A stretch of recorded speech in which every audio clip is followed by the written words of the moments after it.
클라우디아 셰인바움 멕시코 대통령이 이번 달 1일에 취임을 했어요.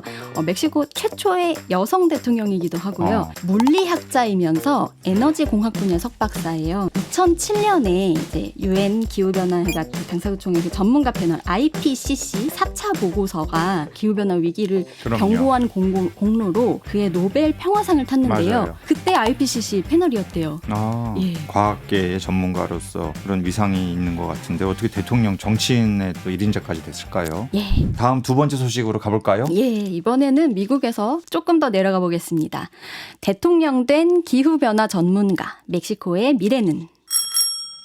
멕시코군요. 네. 기후변화 전문가가 대통령이 됐나요? 예, 그렇습니다. 네. 자칭 타칭 전문가예요. 흥미롭네요. 예, 클라우디아 셰인바움 멕시코 대통령이 이번 달 1일에 취임을 했어요. 멕시코 최초의 여성 대통령이기도 하고요. 예, 나이는 62세에 물리학자이면서 에너지 공학 분야 석박사예요. 네, 물리학자 그러니까 메르켈 생각도 막 맞습니다. 나네요. 같은 예. 여성이고. 예, 그렇죠.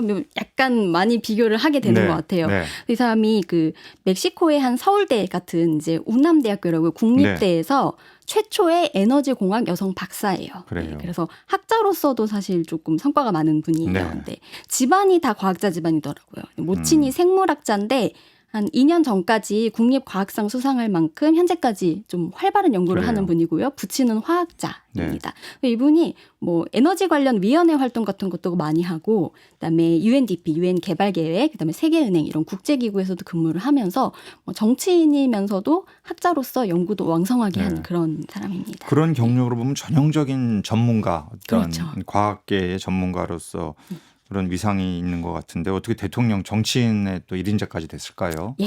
일단 뭐 직전에는 일단 수도인 멕시코시티의 시장이었어요. 이때도 최초의 여성 시장. 그래요? 시장도 벌써 거쳤군요. 예, 2018년부터 했고요. 근데 멕시코 시장 시절에도 이제 본인이 기후변화에 대응을 해야 된다는 그 소신이 있어요. 그래서 뭘 했냐면 대중교통을 확대해서 자가용을 이용을 줄이는 그런 정책을 장려를 했어요. 대표적인 게 메트로버스라고 해서 고속 전기버스를 도입을 했어요. 최초로 도입을 했는데 이게 이제 멕시코시티의 탄소 배출량을 연간 3만 5천 톤을 줄이면서 대기질을 개선했다는 대기질 개선에 기여했다는 그런 평가를 받는 정책입니다. 사실 멕시코시티가 이 도시 대기질이 나쁜 곳으로 아주 악명 높은 도시거든요. 근데 그런 실질적인 변화를 이끌어냈군요. 맞아요. 뭐 서울 못지않게 인구 밀집도도 높고 그럼요. 그렇죠.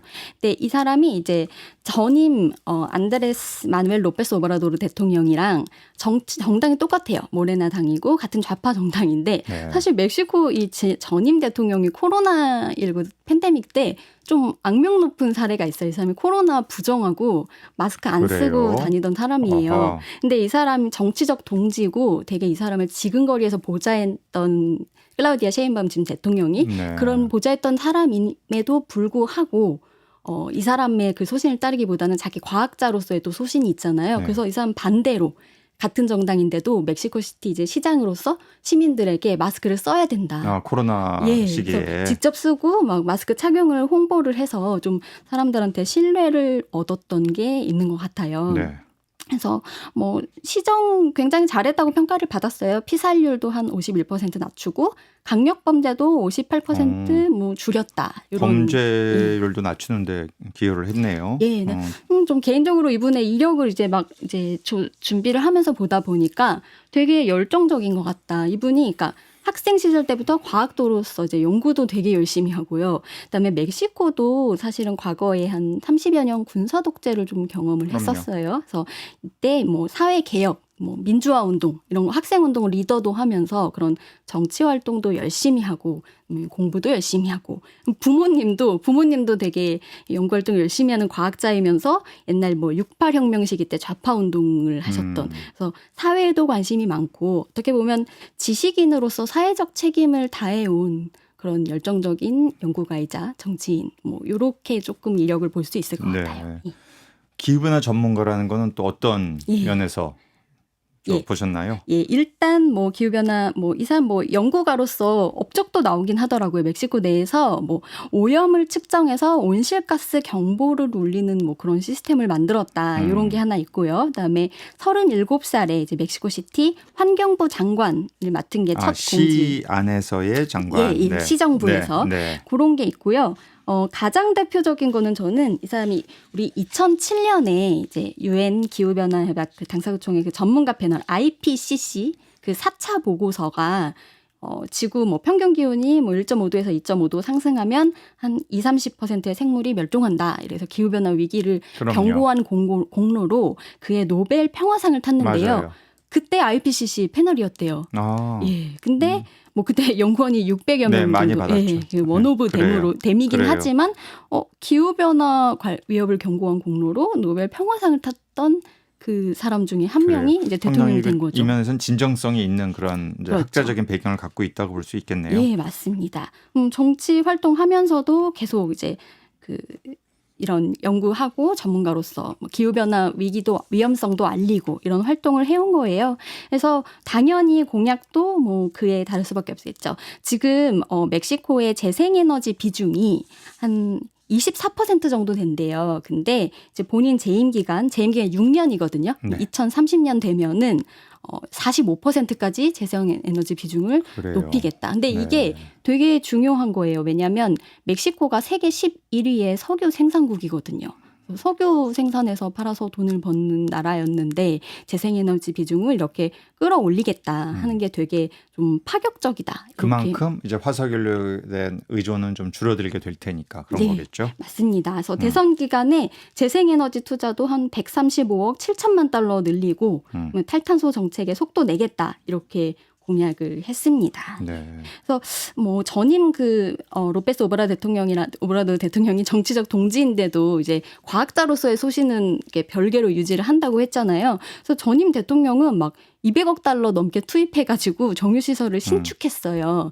근데 그거에 대해서 반대 의견을 내지 않기는 했지만 그래도 그거하고 이제 정반대 행보를 보이고 있는 거죠. 그래서 멕시코가 이제 경제 발전을 하려면 사실은 일일 석유 생산량을 늘릴 수밖에 없어요. 산유국이 다 그렇잖아요. 그래서 2013년에는 이제 국가에서 일일 석유 생산량 이런 거를 이렇게 상한제 같은 걸 두는데 2013년에 그때 당시 대통령이 300만 배럴까지 높이겠다 이렇게 에너지 계획을 냈었는데 지금 이 클라우디아 셰인바움 대통령은 석유 생산량 높아도 일일 180만 배럴로 묶겠다. 이런 공약도 내놨어요. 그러니까 점차 줄이겠다는 거예요. 사실 지금도 작년에 보면은 멕시코 일일 생산량이 한 179만 배럴 정도 됐대요. 그러니까 여기서 더 높이지 않겠다라는 데 의미가 있어요. 왜냐하면 여기서 더 생산량을 높이지 않고 차츰 줄이겠다. 이 의미는 뭐가 있냐면 사실 더 많은 석유를 생산하려면 기후변화를 더 가속화하는 그런 신기술에 투자를 해야 돼요. 우리 미국 대선 만들고 있는 프래킹 그런 기술, 그다음에 심해 유전 개발, 심해 추출 이런 데에 돈을 퍼부어서 나중에 석유 생산량을 늘려야 되는데 그런 걸 하지 않겠다. 거기에 투자하지 않겠다는 거니까 그 대신에 재생에너지에 투자하겠다라는 거기 때문에 태양광, 의미가 있습니다. 풍력, 또 지열, 맞습니다. 그린 수소 이런 쪽에 투자. 맞아요. 녹색 수소 플랜트 건설. 이게 지금 멕시코는 이런 또 여성 환경의 진심인 여성 대통령이 나왔고 미국도 이제 선거를 얼마 안 남겨두고 있는데 여성 후보가 또 환경의 진심이잖아요. 그래서 상당히 흥미롭네요. 미국 지금 이 중미와 북미의 대통령 선거가. 그렇죠. 해리스 부통령이 만약에 기후 변화에 또 굉장히 책임감을 느끼는데 이렇게 하고 옆에서 클라우디아 셰인바움 대통령이 있고 밑으로 남미 브라질의 또 룰라 대통령이 또 기후 변화 에너지 전환의 진심이기 때문에 아메리카 대륙 전체의 변화를 가져올 수 있는 그런 계기가 될 수 있다고 생각합니다. 최 기자께서 보니까 이 멕시코 또 여성 대통령에 굉장히 관심이 많은 것 같은데 어떤 기대가 좀 있으세요? 또 어떤 우려랄까 이런 것도 있을 것 같은데. 일단 제가 조금 정리를 해보면 기대 측면에서 이 사람이 아무래도 과학도 출신 여성 대통령이니까 사실 정치인이 아까 우리 허리케인 관련해서 음모론도 얘기했지만 정치적 유불리 때문에 되게 비이성적인 발언을 해서 대중을 세뇌시키려고 하는 이런 걸 볼 때 우리가 굉장히 실망을 하게 되잖아요. 정치 자체에 좀 환멸을 느끼게 되기도 하는데 과학도로서 이분은 자존심이 있고 이제 그렇기 때문에 책임감 있는 발언을 하지 않을까라는 그런 기대가 하나 있고요. 그다음에 아무래도 저도 그 앙겔라 메르켈 전 이제 독일 총리랑 굉장히 비슷한 점이 많으니까 뭐 에너지 전환에 관심이 많고 그다음에 뭐 멕시코가 그 중남미 대륙에서 좀 굉장히 리더 국가, 영향을 많이 미칠 수 있는 그런 국가예요. 그러면은 예전에 독일이 사실 메르켈 전 총리가 유럽연합의 그런 지금의 그 기후변화 리더 대응에 돼 있어서 리더 역할을 하는데 굉장한 역할을 했다고 평가를 받잖아요. 뭐 그린 뉴딜도 거의 주도를 했고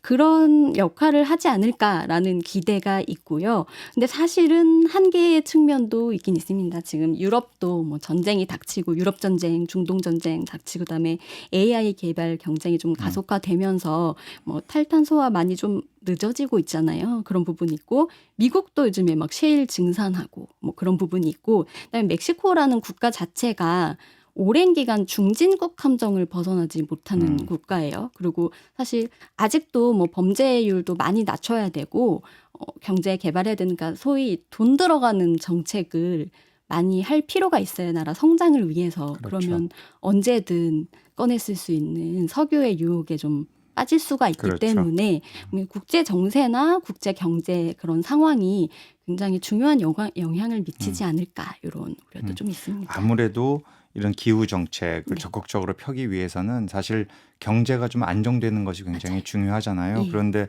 만약에 미국의 대통령 선거 결과가 이제 트럼프 쪽으로 가게 된다면 트럼프는 사실 모든 전 세계로부터 수입하는 제품에 대해서 보편 관세를 매기겠다. 사실 이것은 미국 경제와 굉장히 긴밀히 연결되어 있는 멕시코 경제에도 큰 영향을 줄 수 있는 사안이기 때문에 이래저래 멕시코의 새로운 대통령, 기후에 진심인 대통령이 나왔다고 하더라도 앞으로 벌어질 일들은 계속 예의주시하고 여러 가지 리스크가 없지 않다라는 것으로 좀 마무리할 수 있을 것 같네요. 맞습니다. 네. 자, 오늘 말씀 여기까지 듣겠습니다. 지금까지 CBS 최소연 기자였습니다. 고맙습니다. 감사합니다.